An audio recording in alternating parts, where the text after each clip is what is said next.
The Fox News Decision Desk can now officially project that Donald Trump will become the 47th President of the United States.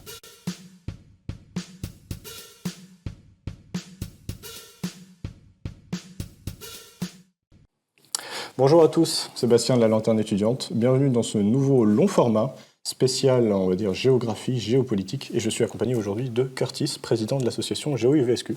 Est-ce que tu peux te présenter en quelques mots? Oui, bonjour du coup, effectivement je m'appelle Curtis, je suis président de l'association GeoUVSQ. Donc nous, on est une association d'animation de la vie étudiante sur le campus de Versailles-Saint-Quentin en Yvelines.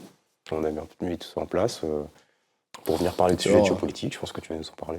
Effectivement, on a un très long sommaire de trois grosses parties, effectivement.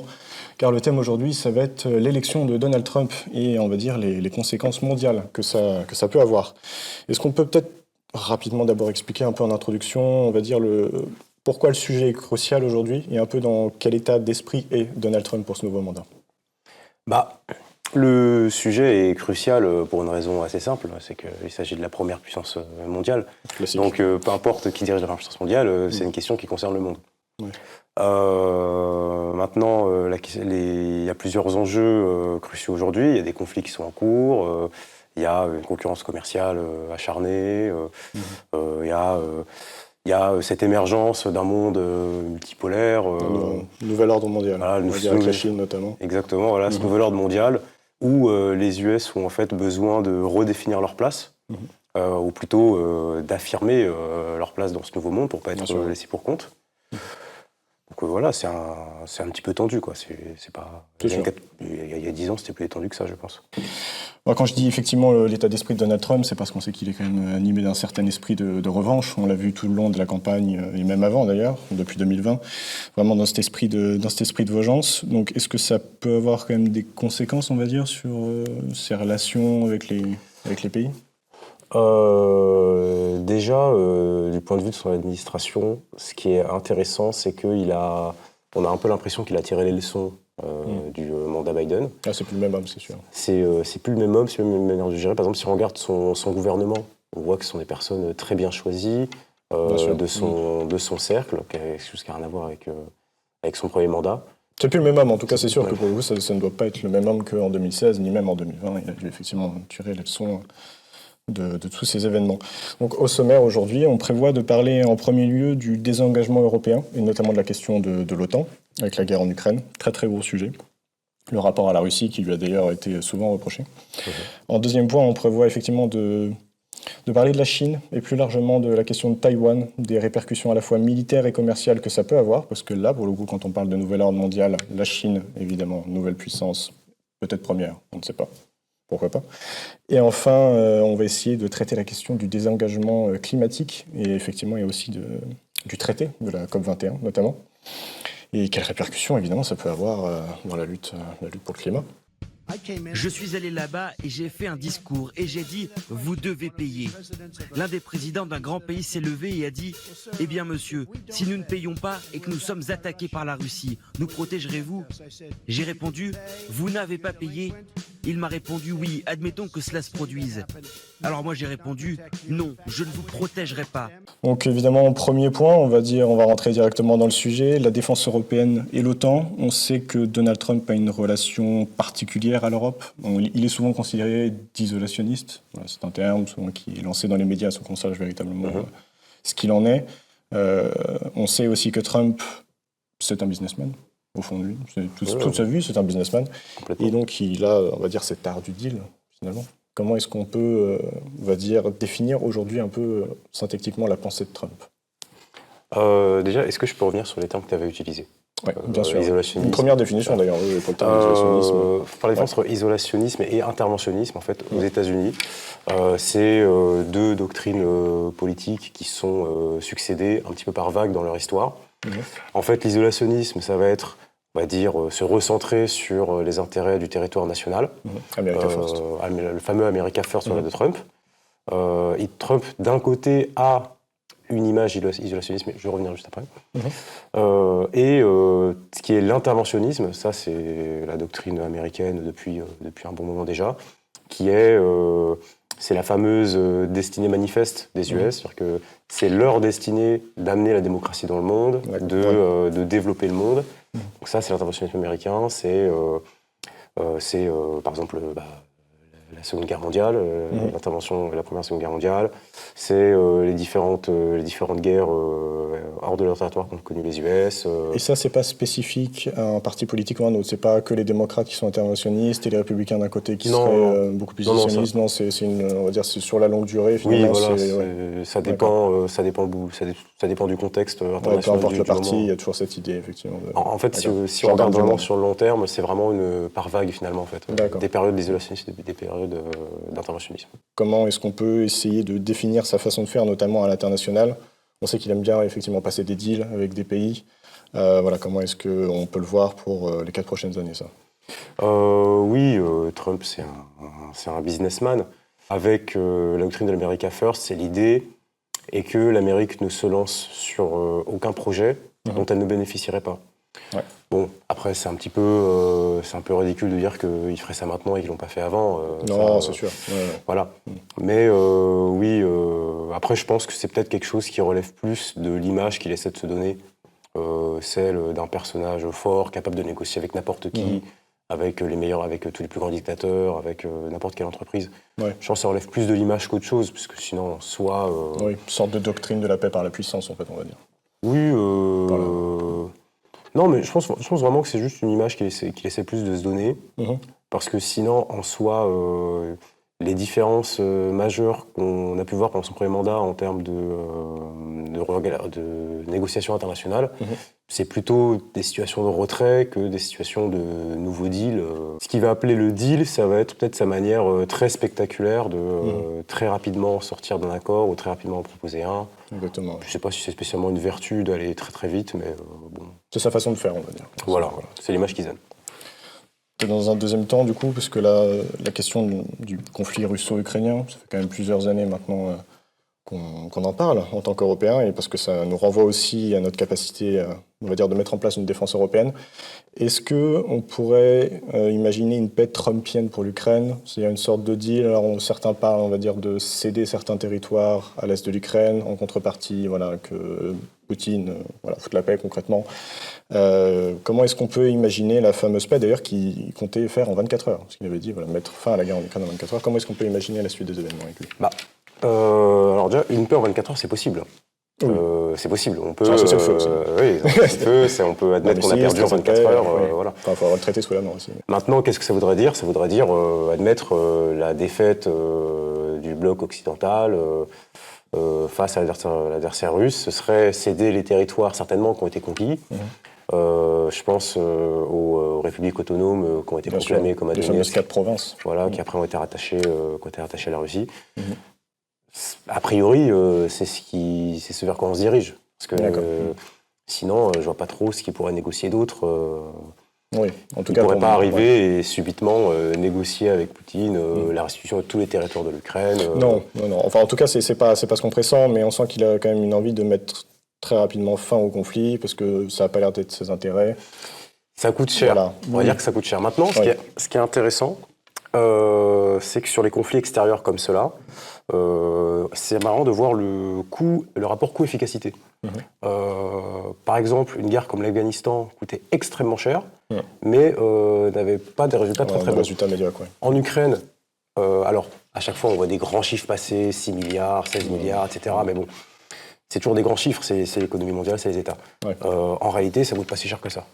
L'Ukraine ne coûte vraiment pas si cher que ça pour un résultat qui n'est pas mauvais, dans le sens où on empêche la progression russe. D'accord.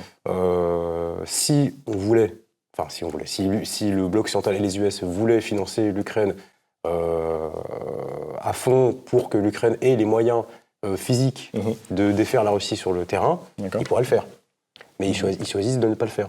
C'est une espèce de situation sans escalade des tensions où on essaie de Mais par peur de réaction de Poutine, d'une escalade nucléaire surtout? Oui, c'est sûr. Pour éviter l'escalade des tensions, pour éviter... Vladimir Poutine a encore rappelé la semaine dernière, ou cette semaine, je ne sais plus, il a encore rebrandi la menace nucléaire lorsqu'on a autorisé Parce que les Américains ont autorisé les missiles de longue portée, les missiles longue portée Enfin, à l'Ukraine pour pouvoir frapper le territoire russe en profondeur. Mais alors du coup, il y a toujours cette fameuse question de la défense européenne, de la souveraineté européenne, souvent effectivement mise en avant par Emmanuel Macron. Est-ce que finalement des engagements de Trump, aussi de l'OTAN d'ailleurs, mais un désengagement de l'Europe, un désintéressement en tout cas de la question européenne face à la Russie, est-ce que ça pourrait pas, on va dire, mettre en place une sorte de défense européenne au forceps? Est-ce que ça pourrait pas vraiment pousser les Européens une bonne fois pour toutes à prendre en charge leur propre défense? Pour l'instant, c'est un peu la dynamique. Après, c'est à nuancer. Trump avait dit qu'il allait resserrer les taux sur les pays qui mettent moins de 2% de leur PIB dans la défense. Donc, il y a beaucoup de pays qui sont dans la situation. L'Allemagne, l'Espagne. Nous, on est repassé au-dessus des 2%. Je pense qu'il ne faut pas être bête. Alors, l'OTAN a énormément d'avantages, forcément. Hein. C'est la plus grande alliance militaire sur Terre. Depuis qu'elle a été créée, la plus puissante. Il n'y a jamais eu de conflit entre les différents membres de l'alliance. Jusque-là, ça marche plutôt bien. Mais il ne faut pas non plus se reposer 100% là-dessus. On se rend bien compte qu'à tout moment, un nouveau leader peut arriver aux US, à l'image de Trump, nous mettre un peu la pression, nous menacer. Et ça, oui, c'est une question qui, du coup, maintenant s'impose en Europe. Il y a des pays qui se sont déjà lancés dans le processus. Par exemple, la Pologne, on parlait des 2% du PIB. Avant, ils étaient à 1,2 quelque chose. Maintenant, ils sont à 4,3. Un gros processus de réarmement, en tout cas. Voilà, l'Allemagne lance le même procédé. Nous aussi, je ne sais plus combien on va injecter pour le programme militaire. Ça, c'est l'avancement de la défense européenne. Après, là où la question va se poser, c'est est-ce que cette défense européenne va rentrer dans le cadre de l'OTAN ou est-ce que cette défense européenne va être strictement indépendante? Moi, personnellement, je trouve que ce serait une bonne idée que la défense européenne soit indépendante des décisions et du leadership américain. Maintenant, je ne pense pas que ce soit réaliste. Lorsque Trump avait menacé les pays qui payent moins de 2% de leur PIB de les virer de l'OTAN, tout de suite, l'état-major de l'OTAN avait réagi, a dit bon... c'est un coup de pression, quoi. Voilà, c'est un coup de pression, et c'est de tempérer. Le chaud et le froid, Peut-être on revient un peu aussi sur l'art du deal, sur la façon dont Trump montre... Que pour lui, ce ne soit pas à son avantage, il n'y a que lui qui met l'argent, et voilà, il aimerait bien que... Mais voilà, non, la défense européenne, elle progresse, mais... on n'est vraiment pas encore sur une situation... là, c'est exactement ce qu'on voit. C'est que l'Europe est une nouvelle fois soumise à une nouvelle crise. Donc ça peut être salutaire, dans une certaine mesure. Ça pourrait l'être. Ça pourrait l'être. Mais, si les Européens sont à la hauteur. Si les Européens sont à la hauteur, si on arrive à mettre de côté les différends. Parce qu'il faut savoir que la France est le seul pays européen, vu que les UK sont partis, à posséder l'arme nucléaire. C'est vrai, Est-ce qu'on voudrait mettre l'arme nucléaire française entre les mains d'une direction européenne qui n'est pas française? C'est perçu effectivement déjà comme une violation de la souveraineté française par certains bords politiques français. Ça c'est au centre de la question. C'est complètement la question. En fait, dans l'OTAN, on a deux équipes. On a l'équipe de ceux qui emmènent des troupes et l'équipe de ceux qui reçoivent les troupes chez eux. À l'image des pays baltes, par exemple, qui sont en plein milieu, eux reçoivent les troupes chez eux. Voilà. Mais il n'y a pas cette perte de souveraineté qui serait la question d'une armée européenne. Si on avait une armée européenne, ça voudrait dire réellement donner nos armes, nos décisions. Quand j'ai nos armes, c'est les armées en général, l'arme nucléaire, à un commandement qui n'est pas français. D'accord, oui, bien sûr. Voilà, là, il y a vraiment encore autre chose. Là, on n'a pas donné nos armes nucléaires aux Lettoniens. Si on pousse vraiment le bouchon très très loin, est-ce qu'on pourrait imaginer une fin du traité de l'OTAN? Non, moi, j'y crois pas trop. Non, je suis sceptique là-dessus. Est-ce que les Américains auraient vraiment à gagner à... Non, pas nécessairement. Mettre fin au traité. Parce que il y avait Emmanuel Macron qui parlait de la mort cérébrale de l'OTAN il y a quelques années, avant le début de l'invasion à grande échelle de l'Ukraine. Aujourd'hui, on voit bien que l'OTAN est revenue sur le devant de la scène, parce que les pays qui sont frontaliers à ce conflit-là ont besoin de ce soutien-là otanien, à défaut d'avoir un soutien européen. Donc, non, l'OTAN retrouve tout son sens aujourd'hui. Il n'y a aucune menace de disparition de l'OTAN, si ce n'est des coups d'éclat. Certains considéraient que l'OTAN n'avait plus lieu d'être après 1991 et la chute du mur de Berlin, enfin en tout cas la chute de l'URSS. Ils n'avaient pas complètement tort. Je dirais qu'ils n'avaient pas complètement tort. Maintenant, aujourd'hui, c'est bon, il est revenu. Il est revenu, l'ennemi de l'Est. D'accord. Il est là. Enfin, la question. Parce qu'il y a la Chine aussi derrière. Il y a aussi maintenant. Voilà. Mais en La fait, la Chine. les belligérants sont plus ou moins les mêmes. This is the time to straighten out the worst trade deals ever made by any country on earth ever in history. Tout autre sujet à présent, la question du némésis asiatique et évidemment de la relation USA-Chine.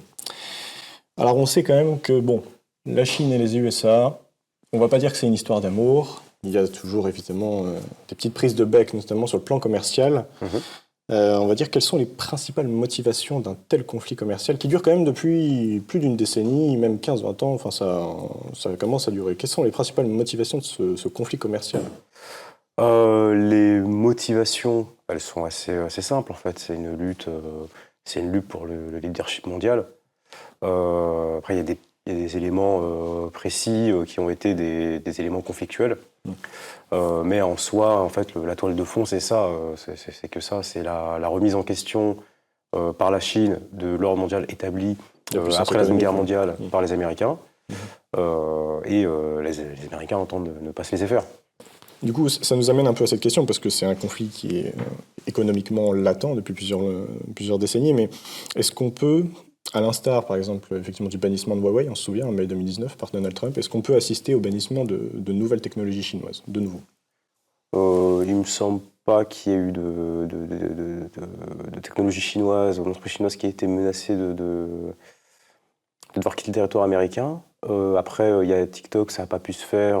Peut-être que ça pourra se faire à l'avenir. En tout cas, il y avait des menaces assez claires pour Ah oui, pour mais TikTok. il voulait le faire. Non, bien sûr. Il y a en fait toute cette politique qui est...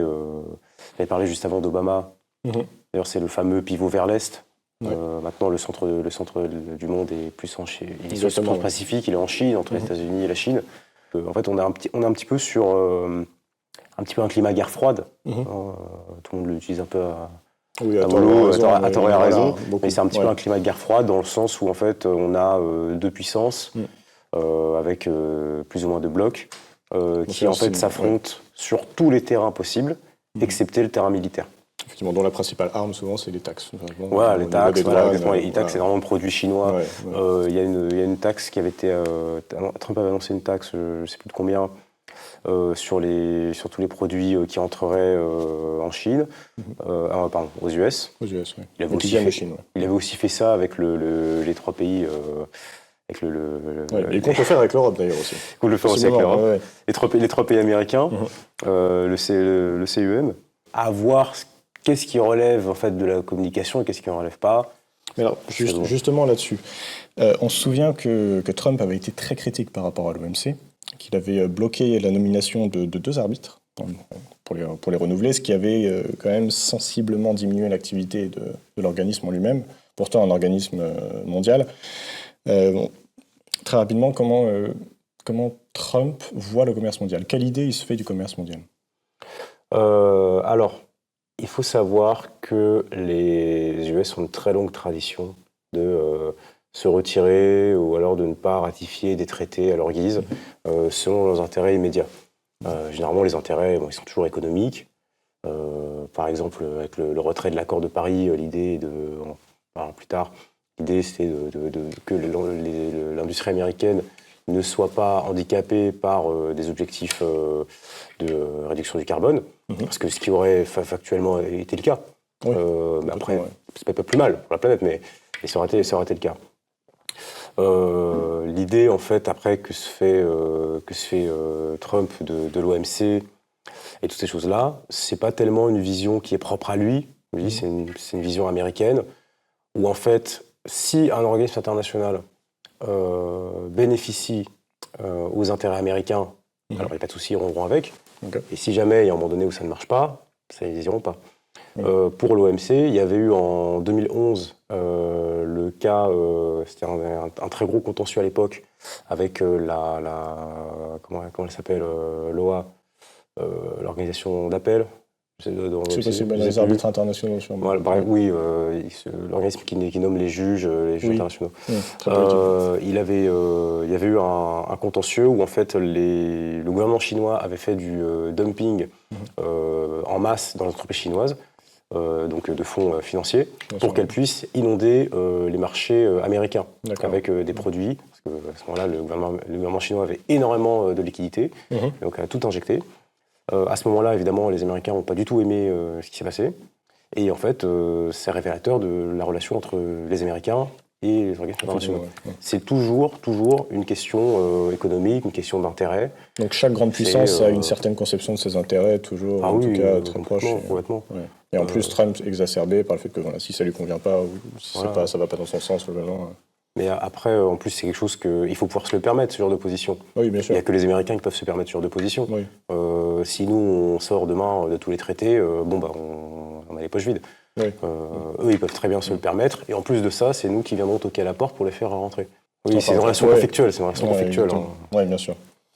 Alors, au-delà de la question économique, il y a quand même tout de même l'aspect militaire avec la Chine. Et le principal problème étant Taïwan, la fameuse île, effectivement, qui doit être accrochée à la République populaire de Chine. On sait que les démocrates sont, on va dire, très enclins à soutenir l'île. On l'a vu, par exemple, Nancy Pelosi avait fait un déplacement en 2022. On sait que voilà, les représentants démocrates ont toujours été pro-Taïwan.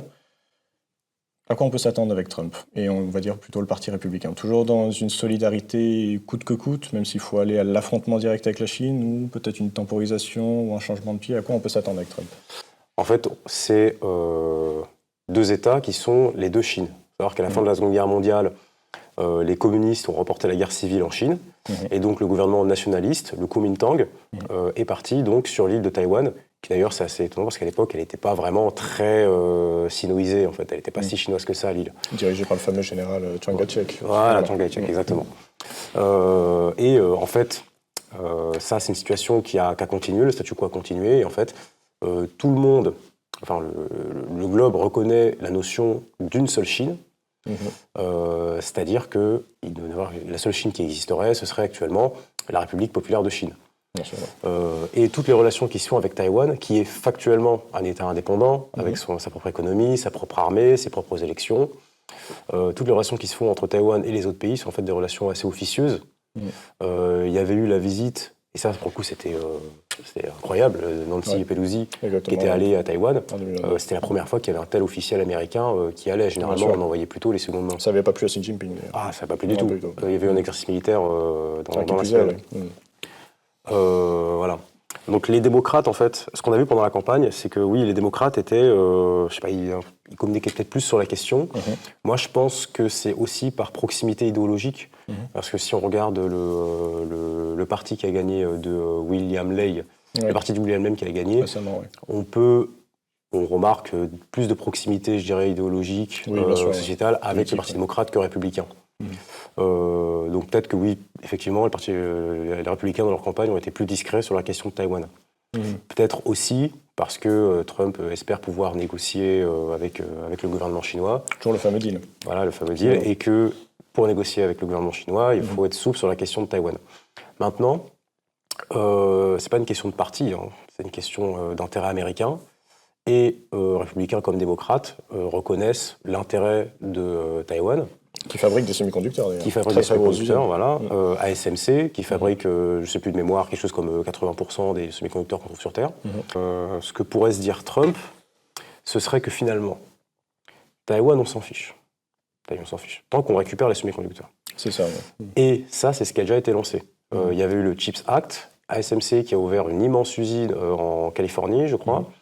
Qui lance une immense usine. Donc en fait, on voit que les Américains essaient de récupérer cet asset sur leur territoire. Et ça, c'est au détriment des Taïwanais. Parce qu'évidemment, si tous les semi-conducteurs, on va dire, restent à Taïwan, que ce soit la Chine ou les USA, aucun des deux ont intérêt à ce que tout parte à volo et que l'île soit entièrement rasée, parce que ce serait quand même 80% des semi-conducteurs. Ce serait une sacrée crise. Ouais. Je pense que personne n'a intérêt à ce que le territoire soit rasé. Par contre, tout le monde a intérêt à garder le territoire dans sa sphère d'influence. Actuellement, le territoire est dans une sphère d'influence plutôt occidentale. L'intérêt de la Chine en récupérant le territoire, et évidemment de récupérer ses infrastructures, sa production. Et là, on tomberait dans une dépendance quasiment totale du monde aux semi-conducteurs chinois, sachant que c'est déjà en partie qu'ils c'est déjà un petit peu le cas. on va dire, l'aspect troisième guerre mondiale inévitable, fin du monde, guerre nucléaire entre la Chine et les USA, c'est peut-être pas si... Non, faut modérer, faut tempérer. Voilà, c'est pas du tout aussi évident finalement. Non, faut respirer. Ouais. Il n'y a pas tant, c'est pas si tendu que ça. Non. C'est très tendu, mais on n'en est vraiment pas à ce niveau-là encore. Même en cas d'invasion de Taïwan, la grande question, en fait, la question n'est pas est-ce que la Chine va envahir Taïwan, puisque Xi Jinping avait dit, voilà, c'est quand. Xi Jinping a dit, Taïwan, la Chine sera réunifiée pour les 100 ans du régime. C'est 2049 ou 2049 2040 quelque chose. 2047. Première élection, 2049, je dirais 2049. Il me semble que ça. Je dirais ça. Ce sera les 100 ans en tout cas. Voilà, en tout cas, ce sera les 100 ans. Donc il a dit, la Chine sera réunifiée. Pour que la Chine sera réunifiée, il faut Taïwan. Donc ça, la question n'est pas est-ce que Taïwan est envahi, c'est quand. Maintenant, du coup, la grande question qui se pose, parce qu'on sait très bien que la Chine va envahir Taïwan, c'est est-ce que les Américains vont défendre Taïwan? A priori, on part sur un oui. Sur le papier. Sur le papier, oui. En vrai, je ne sais pas si ça irait. Mais en sous-main, ils essayent de sauver les meubles et puis après... Voilà, les Américains ne sont pas intervenus en Ukraine. Pourtant, l'Ukraine s'est fait envahir par la Russie. Et il s'agit, bon, bien sûr, il s'agit d'un pays avec une importance moindre que celle de Taïwan, même si je rappelle que l'Ukraine, c'est le deuxième producteur de blé mondial. Ouais. Est-ce que les Américains se lanceraient dedans? Parce qu'en fait, il est là le génie du jeu chinois sur cette question-là. C'est qu'ils ne font pas peser le poids de la question de la Troisième Guerre mondiale sur la Chine, alors que ce sont eux qui envahissent, un peu comme les Russes font en Ukraine, mais ils font peser sur la réponse occidentale. Exactement. À quel point est-ce que les démocraties occidentales seront prêtes à s'engager pour défendre leur modèle politique contre ces nouveaux acteurs du nouvel ordre mondial? I'm an environmentalist. A lot of people don't understand that. I have done more environmental impact statements probably than anybody that's, I guess I can say definitely, because I've done many of them. Troisième sujet, et pas des moindres, la question climatique. Et aujourd'hui, on est rejoint par un Aubin de GOUVSQ. Bonjour, donc moi c'est Aubin, je suis secrétaire dans l'association GOUVSQ. Alors, on l'a vu, Donald Trump et le climat, ça fait pas qu'un. Bon. On l'a vu en 2016, pendant sa campagne, il a eu la volonté évidemment de sortir du fameux traité assez célèbre de la COP21, de l'accord sur le climat de Paris. Il s'en est retiré d'ailleurs tout de suite, dès début 2017, il n'a pas attendu pour exécuter sa promesse. Quelles sont les causes principales qui a poussé Donald Trump à vouloir sortir du traité sur le climat? Déjà, il faut regarder, géopolitiquement parlant, les Américains n'aiment pas trop qu'on leur dicte des règles. On peut le voir pas que avec les accords de Paris sur le climat, mais aussi avec la Cour pénale internationale. C'est pas une direction qu'aiment prendre les Américains. Donc évidemment, quand ont été signés les accords de Paris en 2015, du coup à la COP21, ça a été assez mal vécu par les entreprises américaines, entre autres, mais aussi dans l'imaginaire collectif américain, parce que c'était une sorte on leur imposait quelque chose. C'était un diktat qui venait de l'extérieur, là où les États-Unis, qui ont toujours eu depuis maintenant quasiment un siècle, une proéminence. La fin de la Seconde Guerre mondiale, c'est ça. Donc là, ils n'étaient pas maîtres du jeu. Avant, économiquement, ils ont toujours eu une proéminence économique et qu'on leur dicte leur politique économique et la direction qu'ils doivent prendre autant dans leurs entreprises que dans leur politique publique, ça a été donc là, ça veut dire que vécu. Pendant le traité de la COP 21, les Américains n'ont pas été, on va dire, maîtres du jeu? Alors, ils ont une voix, et pas des moindres, mais le changement climatique se fait aussi pas uniquement pour les pays développés, comme les États-Unis, mais c'est aussi des questions qui touchent les pays en développement, les pays les moins avancés, et pas que les États-Unis, parce que là où les États-Unis polluent énormément encore aujourd'hui, c'est pas les seuls et c'est pas forcément l'exemple. Donc on va pas baser la politique qui a été prise pendant la COP21, ça a été de ne pas se baser sur le modèle américain économique et adapter ce modèle à un modèle de développement durable américain. Ça a été quelque chose d'un peu plus complexe. Et le fait que ce ne soit pas américano-centré, si je peux me permettre, ça a été un petit peu mal vécu. D'accord. Okay. On voit que Joe Biden, lui, tout de suite, pendant sa campagne en 2020, évidemment, on en a fait un cheval de bataille de réintégrer cet accord de la COP21. Trump, une fois n'est pas coutume, a été réélu et il veut en sortir de nouveau. cette fois-ci, est-ce que c'est toujours les mêmes motivations d'avoir quelque chose d'imposé ou est-ce qu'il y a peut-être d'autres motivations d'économie intérieure, des visées peut-être plus électoralistes, on va dire? Alors, quand on regarde la différence entre les élections de 2016, la première élection de Trump, et de cette année, du coup la deuxième, on voit certains États qui ont changé, de passer de démocrate à républicain, et même très républicain. Ça, c'est explicable parce qu'il y a les cols bleus, les fameux cols bleus qui ont voté... Les ouvriers, la classe moyenne. C'est ça, la petite classe moyenne qui ont voté Trump, parce qu'ils voient dans les incidences internationales et, entre autres, les accords sur le climat, une menace à ce qu'on pourrait appeler le rêve américain. Pourquoi ? Parce que les États-Unis se basent énormément sur leur industrie pétrolière. Ce sont les plus gros producteurs et les deux plus gros consommateurs. Et il suffit de regarder une carte ou des photographies prises depuis le ciel pour voir aux États-Unis, par exemple dans le Midwest et dans l'Ouest, le nombre de puits de schiste. Et c'est assez impressionnant, on en a sur des milliers de kilomètres. Et les accords de Paris vont vers la fin de ce modèle et la fin du pétrole à tout va. L'industrie minière aussi, notamment. Entre autres, et des industries aussi polluantes comme les pesticides. On peut citer Dupont, le groupe Dupont, qui produit le téflon, qui est très très polluant et qui fait des rejets dans la nature. Donc les accords de Paris, ça dirigerait les États-Unis vers une sortie de ce modèle-là. Et évidemment, ça fait peur aux Américains, cette sortie, parce que c'est un modèle qu'on a... Ça fait peur à une partie des Américains, en tout cas.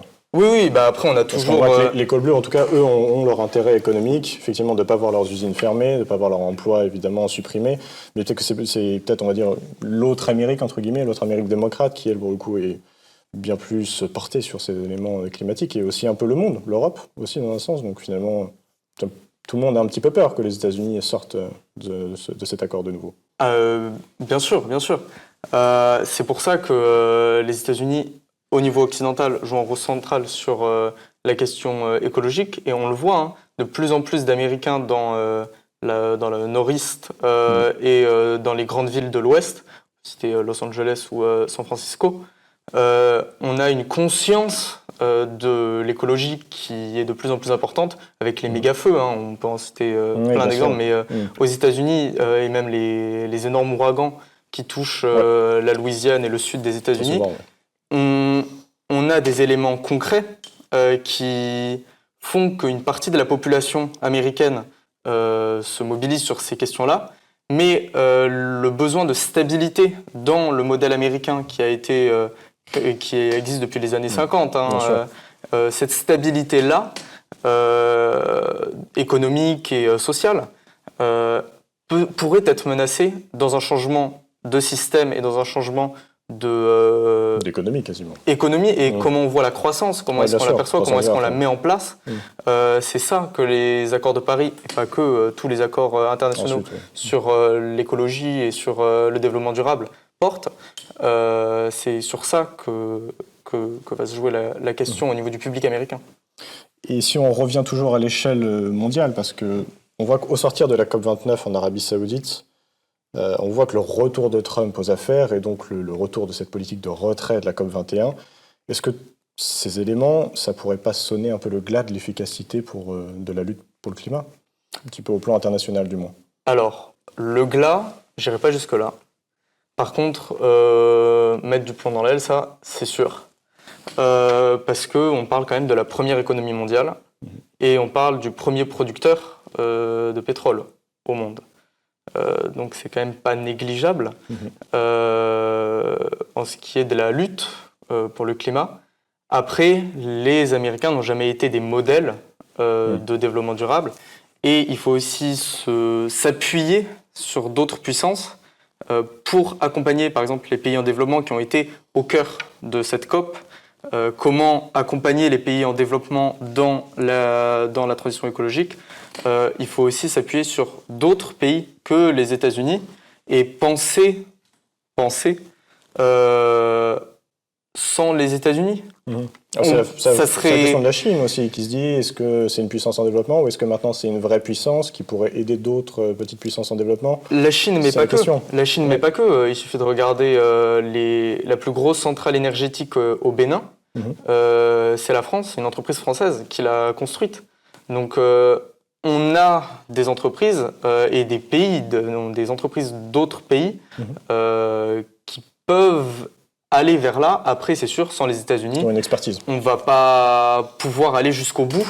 On ne va pas pouvoir mettre en place les objectifs réels. Ça va être mis en pause de la pendant COP. 4 ans, en tout cas, quelque chose comme ça. C'est ça. Le but, c'est justement pas tant d'avancer sans les Américains, c'est essayer de ne pas reculer en attendant qu'ils nous rejoignent. C'est vrai. Ok.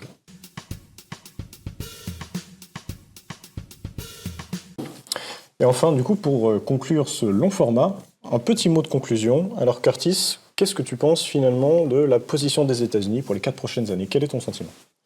Je pense qu'on va avoir en fait des États-Unis, effectivement de l'America First, c'est-à-dire des États-Unis qui vont se retirer des accords qui ne sont pas à l'avantage de leur économie, dans un contexte de compétitivité accrue avec notamment le bloc du Sud, les Chinois, La Chine, évidemment. les fameux BRICS. Voilà. On peut aussi s'attendre, je pense, à un renforcement en fait, de l'OTAN. Je ne pense pas que les questions otaniennes vont s'affaiblir. Je pense qu'au contraire, elles vont se renforcer. D'accord. Parce qu'aujourd'hui, elles sont sur le devant de la scène. Et certainement que la question de Taïwan va rester en suspens. À voir qui lancera le coup d'envoi, à voir si on saura apporter la réponse qu'il faut ou pas au Taïwan. Ok. Et du coup, Aubin, toi, quel est un peu ton sentiment, on va dire, pour les 4 prochaines années, pour la position américaine? Alors, on va avoir une politique internationale et intérieure peut-être un peu plus crue que ce qu'on a pu avoir sous Biden. Mais il ne faut pas non plus s'attendre à une apocalypse, à une 3e guerre mondiale ou quelque chose d'autre. On va avoir quelque chose qui est dans la continuité, peut-être de tensions internationales, parce qu'on est quand même dans un contexte de tensions internationales, et de crise climatique, ça ne va pas changer concrètement. Bien sûr. Peut-être voilà, des mesures qui vont être un peu plus incisives, un peu plus brutes, mais il ne faut pas non plus s'attendre à un désengagement total, à un isolationnisme complet des États-Unis, parce qu'ils n'ont pas leurs intérêts dans un changement radical. D'accord. Merci à vous, merci d'être venu en tout cas pour parler de ce sujet très passionnant. Merci pour l'invitation. Vous pourrez retrouver ce long format sur YouTube, en podcast sur Spotify et en extrait sur Instagram. C'était la lanterne étudiante.